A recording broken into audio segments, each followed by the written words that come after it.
Chris is the founder and CEO of Refine Labs, a progressive demand generation firm that challenges the status quo in B2B marketing.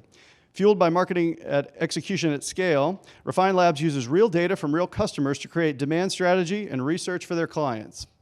Chris also hosts the State of Demand Gen podcast, where he chats with today's top B2B leaders to share tangible advice and tactics to over 15,000 marketers. I really appreciate Chris's down-to-earth approach, very pragmatic, straight shooter. I think you're going to love it. Chris, welcome to the stage. Thank you.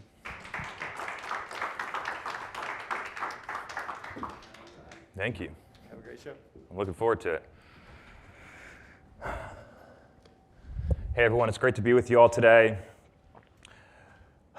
I'm really excited to be here, and this topic and the audience is very close to my heart.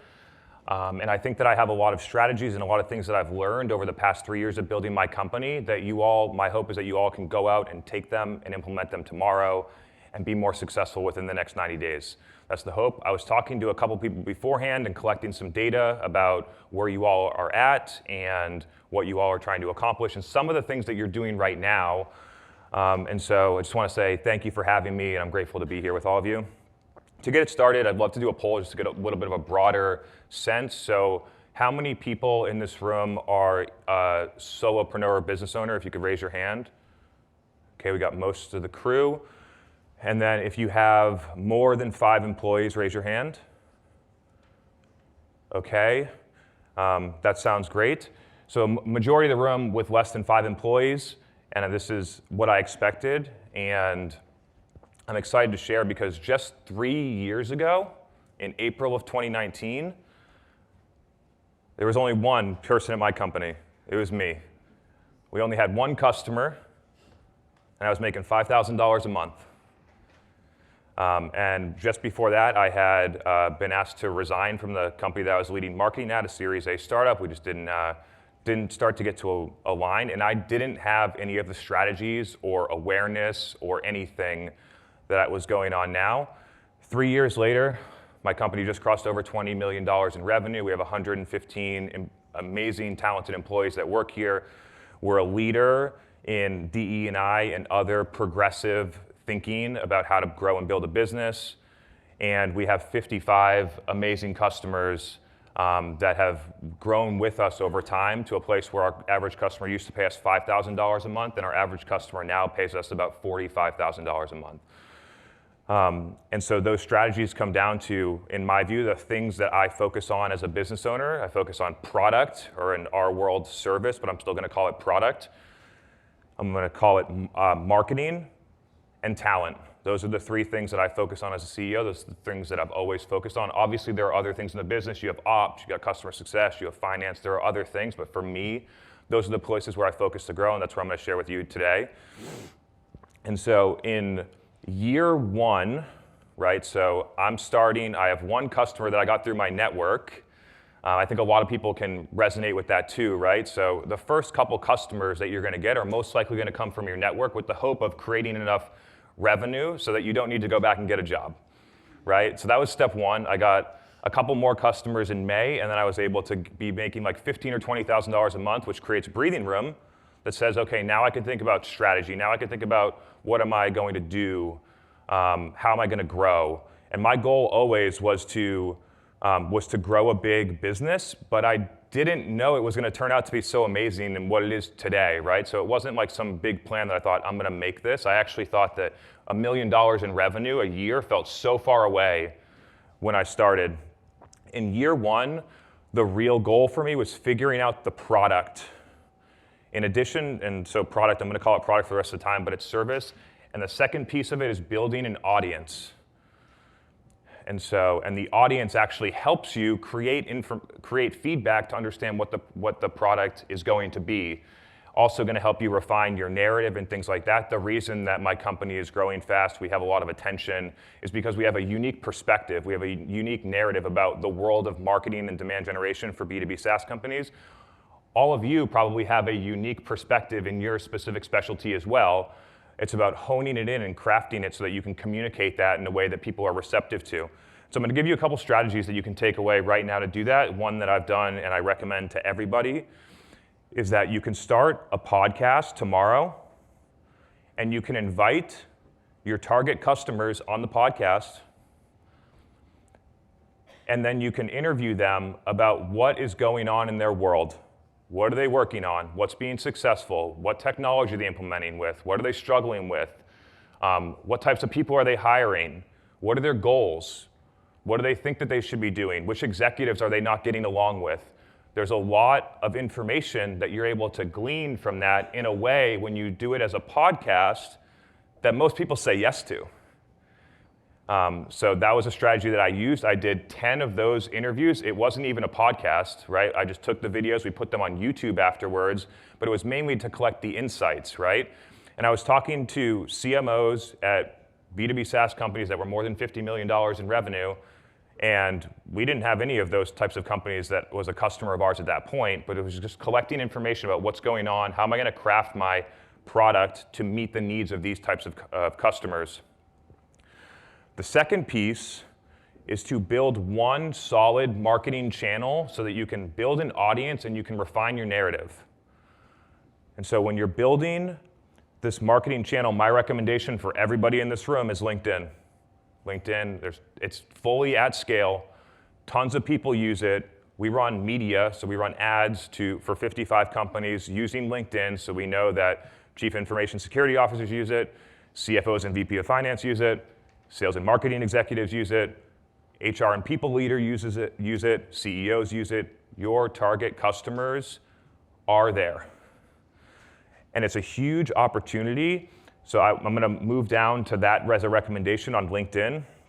And the goal is taking the insights that you're getting on the podcast, right? So you're interviewing your customers, you're getting insights, you're saying, okay, and you're gonna start to see patterns of, okay, like I've talked to 10, heads of people or director of talent acquisition or these types of people, and like 6 of them have said the same thing about this one thing that they can't figure out or that they're struggling with, or this one piece of technology they're implementing. You're gonna find the patterns of what's going on, and then you start to form a perspective on what are my thoughts about these patterns, right? So for me, I'll give you a couple examples.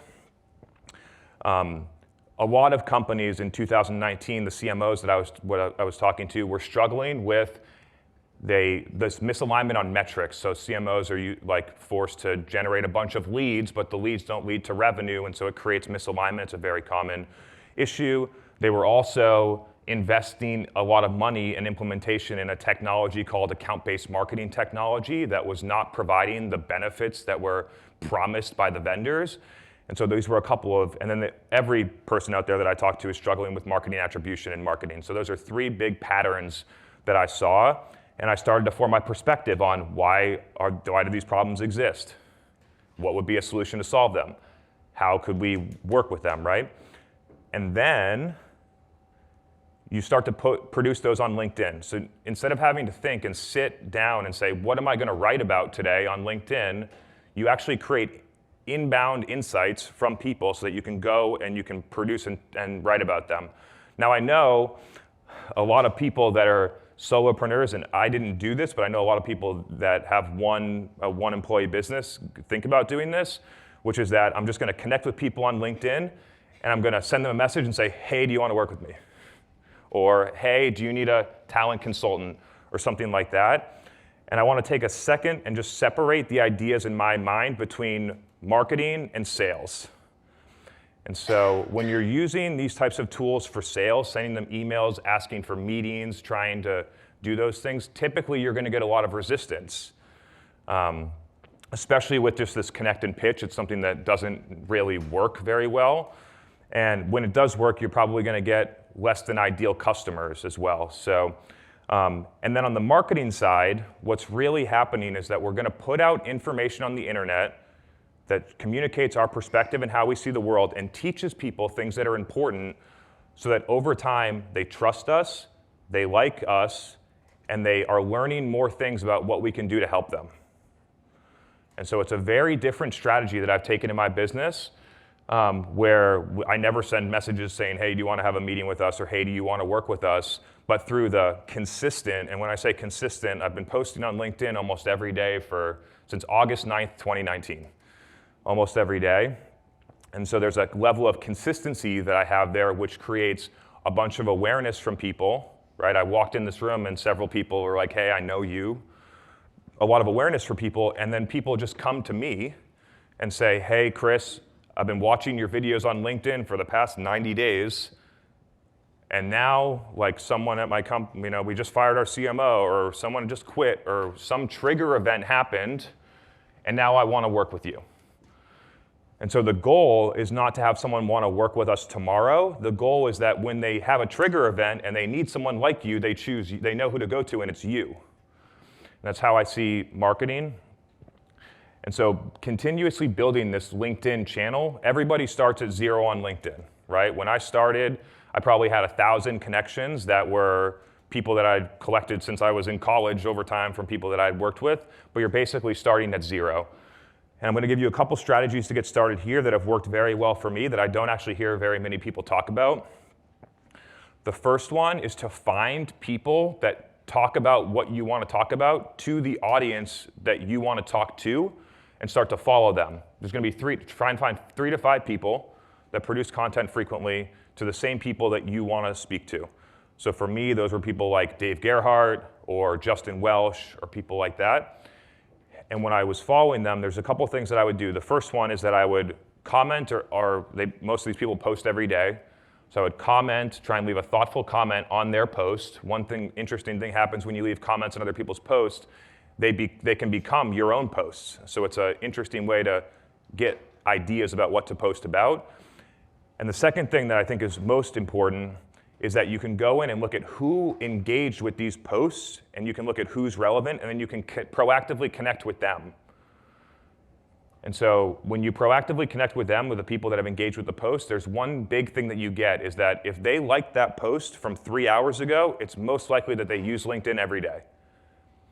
And so it's important when you're trying to post content and do real marketing on LinkedIn that you have people in your network that use the platform every day, right? So for my first 1,000 connections, it was people that never used the platform at all. So when I post my first couple posts, I get 3 likes.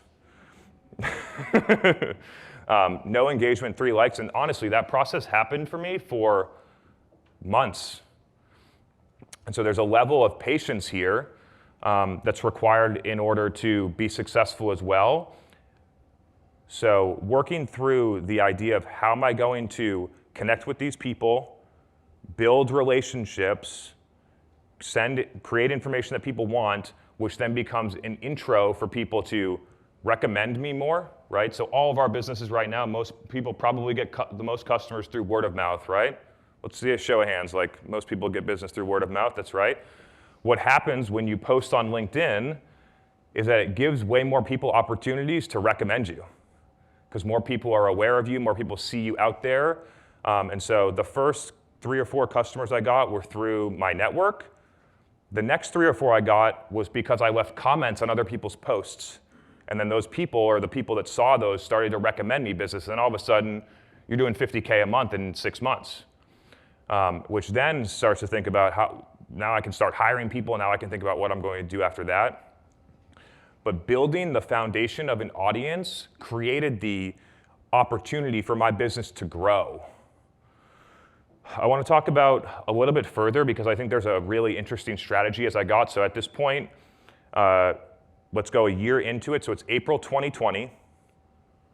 We got four employees that work at my company now, including me, so three employees and me. And the pandemic happens. And while a lot of people and a lot of companies, especially at that size, were losing customers and panicking and trying to figure out what to do and wondering, it was my opportunity to capitalize in a good way. And so immediately what happened was we had this LinkedIn audience, probably 25,000 people following me on LinkedIn, and we pivoted to, and we were doing live events. So live events like this before that, live events get shut down, our main marketing channel gets shut down. And we rapidly pivot into the podcast that's now a top 10 podcast in the US, but at the beginning it wasn't, right? So we did episode 1 the first week of the lockdown in Boston as a live event. So we have a live event, it gets recorded, the recording becomes a podcast, the video from the live event gets chopped up and becomes LinkedIn content. And the reason that we started to move into the way of video on LinkedIn, and a lot of people don't, but I did, is because you create a whole nother level of trust and interaction with someone in video than text. The second piece that I thought was fascinating to me is that as I started to write more, just writing, I couldn't figure out what else to write. You know what I mean? Eventually you run out of ideas, you hit writer's block, and I couldn't spend hours trying to figure out what am I going to write about today on LinkedIn, right? I own a business, I'm busy. And so by using the video that gets questions coming in, create video that you can post on LinkedIn, it creates a very smooth process to this to work. And I'm going to break down the details of this because if there's anything that you can take away from this talk, this is what I want you to take away. I call it like content-led community, okay? And what you have here is that you got your perspective, you know which people that you're targeting, and what you do is you host an event, a live event. We do it through Zoom. You can figure out whatever technology you want to use, but a live event where you are talking about and communicating, these are the things that are really important in order to do whatever you want. So you're just purely helping people for free. I call it free consulting. And a lot of people that are consultants get scared about giving away free information because that's what you're selling, right? The funny thing is that when you give away the best information, people trust you, and then you actually get more customers, not less, because everyone else isn't sharing the information. So it's something to get over, but once you get over it, it becomes very powerful. And I do free consulting sessions for 90 minutes every Tuesday night. And I've been doing that every Tuesday night for more than 100 weeks in a row. And at the first episode that we did, we had 19 people that were at the event. The last one that we did was probably 120, so you get the range here, but it's not like we have thousands of people here. And I actually believe that the smaller events sometimes are better. And so we create this event, people show up. I talk about a couple topics every week, so that forces you to figure out how am I going to continue to stay relevant and stay current. I understand my customers well enough. What am I going to produce as an agenda so that the 10 or 20 people that want to come to the event think it's valuable enough to keep coming back every week? And so I think that is a really interesting strategy. You take the event, you talk about some information, and then you go into questions, which is part of the free consulting. And then the questions that you get, I think it's just such an amazing topic, is that the people that you want to attract as customers are asking you exactly what they want to know, which gives you the opportunity to demonstrate your expertise. And then once you demonstrate your expertise, all that becomes recorded. You can put it on a podcast if you like. I would highly recommend it. Podcast is a slow burn, so it's not like you're going to get 1 million customers the next day, but if you can hit the podcast right, it's the most impactful thing in our entire business. 47% of our revenue currently comes from our podcast. And then you have all of these short videos where someone's asking you, how do I, recruit more, how do I recruit more people, or how do I get more engineers, or how do I do this, right? Whatever people are asking you, and you have a video where you demonstrate expertise for 2 minutes, and then you can take that and you can post it on LinkedIn. And when you post it on LinkedIn, people will see it, and because the people that asked you the question wanted to know it, the people that are on LinkedIn that you're connected with, because you had the strategy to go and connect with people like them, are going to see that and say, wow, Susie really knows what she's talking about this thing. Maybe I should go to her event and ask her the question that I want to know. So you see how you start to get a revolving loop. I do the event, I post it on the podcast, I post LinkedIn content about it. In the LinkedIn content, I say, here's where you can check out the podcast. Here's where you can come to the event if you want to come next week. And then people start to see the content and then get into the event or listening to the podcast, and it feeds itself. Inside of on LinkedIn, people are going to comment and ask you questions, or they're going to say things, which gives you an opportunity to learn. What do people not understand about my perspective? How could I have answered that question better? What objections do people have? Maybe people disagree with me, right? People disagree with me all the time. How do I understand why do they disagree with me? And how do I formulate a new piece of content or information in order to address that objection or to teach someone something in order to get them further along? I think this strategy has been it's the difference between my company being 4 people and 115 people. And it also sets what I call an unfair competitive advantage in your business, because there's no company like mine that has this. Like, it's like you have a huge asset that's hard to value, right? So if someone had a big manufacturing facility that's like, 10,000 square feet, or I live in Austin now, they just built the gigafactory for Tesla, right? It's very sort of clear how big and how much value that facility's worth. But the podcast that has 50,000 people that listen to it every week, the LinkedIn content that has hundreds of thousands of people see it every week, there's a massive and tremendous value about that, and you don't need that type of scale in order for it to meaningfully change your business. Like at the beginning for me, it's been a constant growth. So like you have an exponential curve, but it was exponential the whole time, right? Like going from 20,000 to 50,000 is a huge leap. And so it creates a long-term sustainable strategy that you can work with, but it also is going to get you where you want to go in the short term. And the interesting thing that I've also found as I've done this is that the people that come and ask you, hey, I want to work with you now, the odds of you converting them into a customer are so high. So at the beginning, if you're like trying to ask for meetings for people, and then you get meetings, you have other ways of getting people into a conversation, maybe you convert those people into customers at 5%, maybe 10% if you're doing it really well. Ours currently convert to customers at 36%. So 1 out of 3 conversations that we have, a little bit more than 1 out of 3 conversations that we have, become a customer of ours. And the reason is because there's so much trust and education that people have before they even come and talk to us. People have been listening to our podcast for years sometimes before they actually come and work with us. And so it creates a large amount of efficiency for your business, right? If you're one person, you can't be spending 20 conversations to get one customer. You want to be efficient and be able to talk to the right people that are a good fit and convert them into a customer. So the live community events that creates the content, I think, is such a powerful weapon. I want to give a couple more tactical tips on LinkedIn that I've used, because I actually think that like I was going to go into and talk about like the year 3 of my business and how we scale from 20 people to 115 people, but I actually think that that's less valuable given the audience makeup, so I'm going to pivot.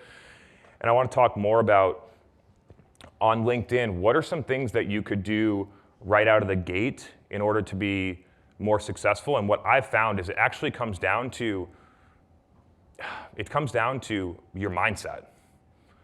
I just gave you the entire thing about what to do, right? So the entire playbook is there, and I produce that playbook, and I talk to people about it all the time, and I recognize that most people don't do it, and the people that do, I watch be very successful or get the results that they're looking for. So the thinking is, why doesn't everybody do it? And then it comes down to, I don't have enough time, or nobody cares what I have to say, or like LinkedIn's not for me, or I don't feel good on video, or a lot of things that people will come up with. And I want to make people feel comfortable, because at the beginning, those are things that I said to myself. I said, nobody cares what I have to say. There's a bunch of people posting about marketing. Like my stuff isn't unique. And what I actually found after doing it is like my perspective is actually incredibly unique. And you don't really get to figure that out until you go down the journey to do it. So there's a level of confidence and commitment that I'm trying to instill in people here, depending on what you want. If you have the goal to get more sales, to grow your business, to hire people, to do those things, this is the best way to do it. I'm giving you the secret here. But it's not going to happen overnight. And so confidence and commitment, what I do as a strategy, and I've done this since the beginning, I block time at the beginning of my day for LinkedIn. I still do it. We have 115 people, I still do it. I've been able to modify it, I've been able to get more efficient. But from 8 to 9 a.m., it's blocked, and it's like, write my LinkedIn post. And that's been working very well for me. Over time, I've been able to shave that, so now it's just 8 to 8:30. So I've cut it by 30 minutes. But at the beginning, it's important to give yourself enough time to think through it. Another strategy that I had was that I would carry my phone around, and if I would have a conversation with a customer or somebody that wanted to work with us, and there was the customer didn't end up signing with us, or there was something that I didn't feel the customer understand, I treated it like I had another opportunity to try and explain the concept so that someone would have it when I could write it. So if you have a customer that's like, I don't really get it, I don't want to work with you, then maybe you could share. You don't have to say, I was talking to this person at this company and I got this result, but you can say, about that thing that I was talking about, here are some strategies that I think you should take. Step 1, step 2, step 3, and here's why you should do it. So you can take things that are happening in your business, which are with the people that are your exact target customer, can then convert that into information to post on the internet. I think I'm getting close to wanting to move into Q&A. I think there's a lot of people in here. I'm sure that people have tried some of the things that I've talked about. I'm sure that people want to dive a little bit deeper. And honestly, I find the most impact with people, especially like a lot of people in here, like the question that you have in your head are things that other people have in your head. So I really encourage you to ask a couple questions, and we'd love to answer them. Thank you. Here I come with a microphone, which is more for the camera than it is for Chris. I have a question. Thank you so much. That was very useful. I'm Kim Stott. I have a company called HR Humanist, and we're an HR and training consulting company. So my question for you is, when you do these free sessions, which is brilliant, do you ask permission for people up front to post their question and your answer to it, or do you like choose which one and then follow up with them and ask their permission, or you don't? So I don't know if we explicitly ask for permission on the pod. I'm not sure that we do, actually, now that you ask. On the podcast, it just goes up. But when I'm posting the videos, it's only me. It's only the answer. So yeah, exactly. Chris, I have actually 2 questions. So first, when you're doing the podcast, do you give your guest a preview of the question or the topic prior to the podcast? Totally. So what we've done is over the past 2 years, we've built up an email list of all the people that have attended the event ever. And we've done more than 100 of them. So that list is now like 3,000 people potentially. And on the Tuesday before we do the event every week, we send out an email, and typically it's like 2 to 3 bullets of here are the things that Chris is going to talk about. And then after that, we move into about an hour of just open Q&A. But what I found is that the topics that you send out determine who shows up. So depending on who your audience is, right? So some of my people want to learn about LinkedIn. Other people want to learn about running ads. Other people want to learn about working inside of Salesforce or other things. And so depending on the topics, people will choose, I don't want to go this Tuesday, or this topic sounds interesting to me, I'm going to go. And so I underestimated how important sending out that email with the topics is, but it truly is, and I've started to recognize it more. Great. And then second, and if you don't, I'm sorry, Laura. So We got second plenty of part time. is how, tell me about how you scaled. So we know year 1, you were probably doing under 100,000, right? One client, 5,000 a month. At the end of year, per month, yeah, at the end of year 1, we were doing less than 100K a month. Right. So, and then if we go to year 2, like has your growth been balanced or almost exponential? Exponential, yeah. So year 3, from April 2021 to April 2022 right now, we went from about 25 employees to 115, and revenue probably grew from 2.5, 3 million to 20 million. So it was like the strategy sets up the foundation to actually grow, and then we had to make some business strategy decisions about how we price and package our offering, how we think about getting talent, how we think about what types of customers that we serve. So we've started to move more to more mature, developed businesses where the stakes are higher, where the ROI that we provide is way higher, where the benefits are realized faster. And so as we've evolved, it's like, it's not only about the marketing strategy, what's the product strategy, what's the pricing strategy, who are exactly our target customers. All of those ingredients have been really important to growing. Hi, Chris. Hi. Hello. Over here in Whoa, the aisle. sorry. In the aisle. Nope. Hey, nope, right here. hey, right great here. to see you, Hey. yeah. Yeah, good to see you. Thanks so much for being here. I didn't hear you mention anything about paid advertising on LinkedIn. So I'd love to hear your perspective on, when you post it, what do you do? How do you actually get that reach that you're looking for from a paid perspective? And the dynamics of paid LinkedIn, of LinkedIn generally have changed a lot since I started, right? So at the beginning, and this is cool because I love the questions because it gets me thinking about a couple other things. Another strategy, and this is unrelated, but another strategy that I think that people should take is post on weekends. Because what happened is that people would tell me at the beginning, don't post on weekends. And then I was like, why not? And they're like, because people are business people. They only go on Monday through Friday. And then I realized that I used LinkedIn on weekends. And so what I figured out is that if I posted on a Saturday, it was my best performing post because nobody else posted, but everyone was still looking there. And so I went through a time in 2019 for more than 8 weeks where I would post and I would get more than 1 million views on my posts, which I got a bunch of followers that way. When it comes to, and that's like, those dynamics are difficult to replicate now, right? So it's not like the opportunity's gone, but as time goes on, the opportunity gets less. There's more competition, there's more ads, there's more people posting content, right? But the act of being able to create content that people like will be a forever skill. I created content for Facebook, I created content for Instagram, and then when LinkedIn came, I knew what to do, right? So whatever's after LinkedIn, if LinkedIn's opportunity is gone, whatever's after LinkedIn, these skills will go with you. On the paid side, we've just started to experiment with this. So up until now, on the paid side, our business can only onboard and take on so many customers at one specific time. And we were able to acquire that many customers through organic, so there was no need to put the paid on top of it. But we are starting to experiment with it now. We have a list of, I think, around 900 companies that we're targeting, and those companies get selected by the recent funding round, new CMO, other types of data like that. We target them, and what we've done is simply look at my best performing videos, and then we take those videos, so they get posted organic, they get validated by the audience, and then we take them and then we just run them on paid directly to who we're going after, right? So the only difference that I look at between paid and organic is that organic is free, but you can't control who sees it. And paid costs money, but you can guarantee, I want to get this to the VP of talent at these types of companies or whoever you want to go after. And so I think it can be a good strategy, but it's sort of, in my view, especially for service-based businesses, that you want to have the organic engine rolling where people like the information before thinking about paid. That would be my recommendation. Cool. Question. I love the live community event thing, but let me ask you a question. In the past year, we're all like in front of our computers. So have you noticed like a big dip in like attendance because people are like, I'm tapping out, I can't do this anymore, or has that not been the case?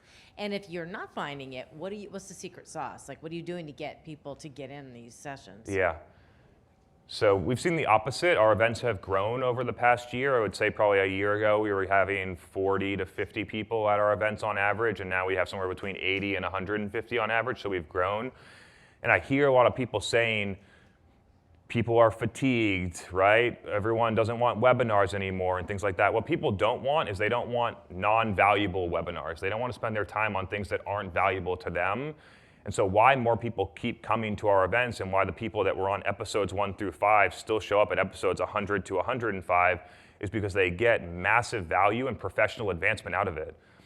And so that's what you want to go after. Like, looking at how many people are coming back the next week is a really good indicator. It's why I love this event so much, because if people aren't coming back, it means that something about what you're doing isn't working. And so being able to think about, like, my only goal in these events is like, how do I get this person promoted? How do I get this person to get to a level where they're comfortable quitting their job and doing what they actually want to do? And watching tons of success stories live where people come to our events for 30 weeks and then get the courage to go and do it themselves, and I don't see them again. That's amazing. I get LinkedIn messages all the time that say, like, I have been working on this for 2 years and I just got promoted from director to CMO, and like, so there's some really good success stories, but I think the real key is like, how do you make a tremendous impact on people's lives is what I'm going after. The other piece that I'll say is there's a community element now that, like, I don't even really control anymore. So a lot of the people that come know each other, are friendly with each other, talk to each other and get jobs or opportunities or other things just because they're connected through our event. And so I think both of those things is something to think about, but it really comes down to, how do I get these people what they want so they can go and do, and it's typically professional advancement in our world. Let's do it. I think we got 2. Cool, thanks. Chris, you mentioned that when you were just kicking off, you were pivoting your product and service offering in line with what you were learning from some of those folks in your early community. That's a really great idea. I was wondering if you could speak a little bit more about the mechanics of that. How did you know that you were talking to the right people with the right offer? especially as what people might have wanted was changing over time, or you were hearing a lot of things from different people? Yeah, so there's a lot about what you're learning in the conversations, and you can't discount the idea of like doing the work for actual customers and seeing like these customers be more successful and buy into it and want to pay us more, and these people like quit after 3 months, right? So there's a lot of interesting feedback that you get both on non-customers and from customers. A couple of the indicators that I'm looking for is, one is a willingness to pay. So as you continue to grow your business, right, you're going to want to evolve. Like my evolution was $100 an hour, $150 an hour, $5,000 a month, $8,000 a month, and then you just keep kind of growing from there based on supply and demand. The demand that we create through our LinkedIn and our community allows us to increase prices, which is sort of a side note. Other things that we started to figure out is like, what technology do the customers that are the most successful use? So at the beginning, we were more focused on implementing with customers that use HubSpot, but most customers that we actually go at now implement Salesforce. And so there was a shift in like how we recruit, how we think about how we build out Salesforce, what services we offer around that. Like some customers wanted, like at the beginning, had budgets of $5,000 a month, right? Now we work with companies that spend up to $1 million a month on ads and media. And you need to have a different strategy between those. So as we've grown, and that wasn't like a hard line, right? We've evolved and grown into that. But as you work with customers with bigger budgets, you need to think about what are the controls around running the media? How are we going to actually create enough creative and content to run that many ads? So we've added creative and media over time. I think those are a couple of the key points. But I think to go a little bit deeper, the most important part is understanding qualitative information. And so it's not like you're going to do a survey and people are going to tell you like, do this, like this is what I want. What I found is that most people have trouble explaining what the actual problem is in their business, and they have trouble explaining what they actually need. And so being able to think about, how do I get this information so that someone can articulate the problem clearly? So how do I help them articulate the problem? How do I recognize that there's a pattern for those people? And then how do I, using my experience and knowledge that they don't have because I'm a specialist and I understand this space very well, how do I use that knowledge to craft a solution that's going to solve their problem? So those are some different angles to get to your question. Let me pick Happy up to help. Ashish, and then I'll come up and get Alicia. Hi, Chris. So my question is, so you talked about how you started using LinkedIn and creating content, and then you rolled over to the podcast. But you were also suggesting to start podcasts from the very beginning for us. So can you talk a little bit about that? What would be the first strategy that you would advise, and from your experience, if somebody wants to start from one step at a time? Yeah, so my goal is to give you a 1-year shortcut here, because it took me a year to start to figure out that the podcast was the best feeder to create the LinkedIn content on a consistent basis. So that would be the recommendation. I want to make sure I separate for people, because I recommended at the beginning a podcast to do market research. And then I've also recommended a podcast to communicate your own perspective and answer questions and drive demand. The podcast at the initial to get customer insights, you can do that and put it on your podcast, or you can do it separately. I personally did it separately. And so there's a shortcut here of saying, like, I had to figure out what to write, and I had to think about notes, and it took me 2 hours some days to get a post off. And because I was so committed, I would take the whole 2 hours and get the post off. And so from an efficiency perspective and from an effectiveness perspective, starting with the podcast, which gives you the video content, I think is the most impactful thing, because when you start with video, you don't have to think about what to write as much. But I think the most important and impactful thing is that people feel like they know you after a period of time, which drives more trust, drives more credibility.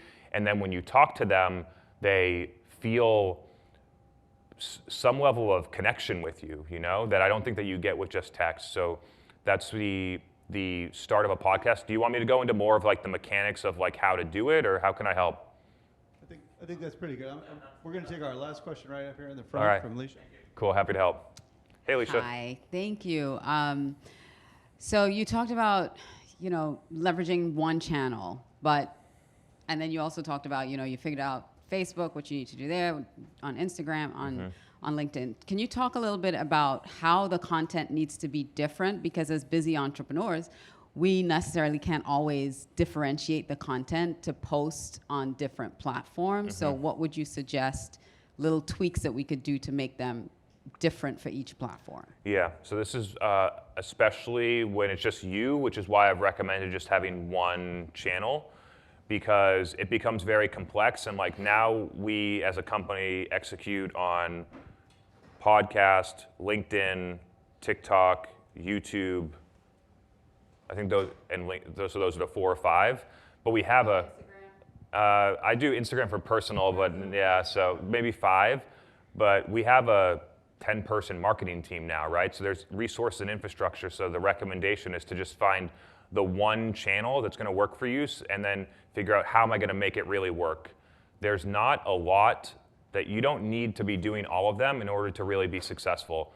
So LinkedIn or TikTok are the 2 recommendations right now, depending on your buyer. And if you're going after sort of like small businesses, maybe TikTok will be better for you. If you're going for more developed businesses, LinkedIn might be better. So doing a little bit of research on that, but the content required for both of them is dramatically different. And so I'll focus on LinkedIn because I think it'll be more relevant to most people here. On LinkedIn, you can go with text, you can post pictures, you can do videos. And so I found that videos are the most effective for me. Inside of the video, one of the things that we do is at the top we create a headline. So it's like, what is this video about? I call it a thumb stopper. So like when someone's scrolling through the feed, because they scroll fast, what's this thing that's going to catch their attention up here that's like, oh, this is for me, right? So think about how am I going to put it at the top? And then at the bottom, we always use captions because most people will consume the video without listening to the audio. So putting the captions of your text at the bottom. You could hire an outsourced editor person for like $1,500 that could do that for your videos instead of doing it for yourself. I'd highly recommend having someone else do that for you. So that's essentially what's been working for us on LinkedIn. When you think about, and then I want to talk about length too, because most people are like, post shorter content, it'll work better. But in my experience on LinkedIn, my longer content typically works better. So anything from 3 minutes to 10 minutes seem to be my best performing stuff. I think that you can be able to dial in through experimentation and trying stuff, what is going to actually work for me. So having an open mind at the beginning of saying, because like I have my style and it's kind of worked and grown with me, but you all want to develop your own style, right? So short videos, long videos, things where you edit them. Sometimes I take pictures, so we see people take pictures of their tweets, which seem to work pretty well. There's a lot of different formats that you can put, but I think the key is to start with a level of, I'm going to try a bunch of stuff and see what works. And then once I start to get what I call positive signals, which is that like more people are commenting or this post got the most views, then I start to go down that path and produce more of that content and see if I keep doing this content, do I get repeatable results out of it? Do more people comment? Do more people send me messages on LinkedIn? There's one thing that I actually want to talk about that'll give you some confidence before we head out of here, is that when you start doing this, in the first 30 days, I would expect that some of these things happen to you because they happen to me. People send you messages that say your content's really good. People invite you to come on their podcast because they like your perspective on certain things. People might come and say, hey, I want to talk about working with you. People to me said, will you come speak with to my company about your thoughts on marketing? So any of those things within the first 30 or 60 days, it may not be that you get 100 customers, but these types of like mini signals will be the confidence to say, hey, I'm putting stuff out and I'm getting a result. And if you just keep following that, you're going to have a lot of success. So I think we're out of time now. I appreciate all of you. I hope this was helpful. Thank you. Thank you, Chris. Thanks, man. You didn't share the name of the podcast. Oh, Yes, we did in the top. We did. the podcast is the State of Demand Gen podcast. on State Apple. of It's Demand fun. Gen Yeah. podcast, Tuesday evenings. There you go. Check it out.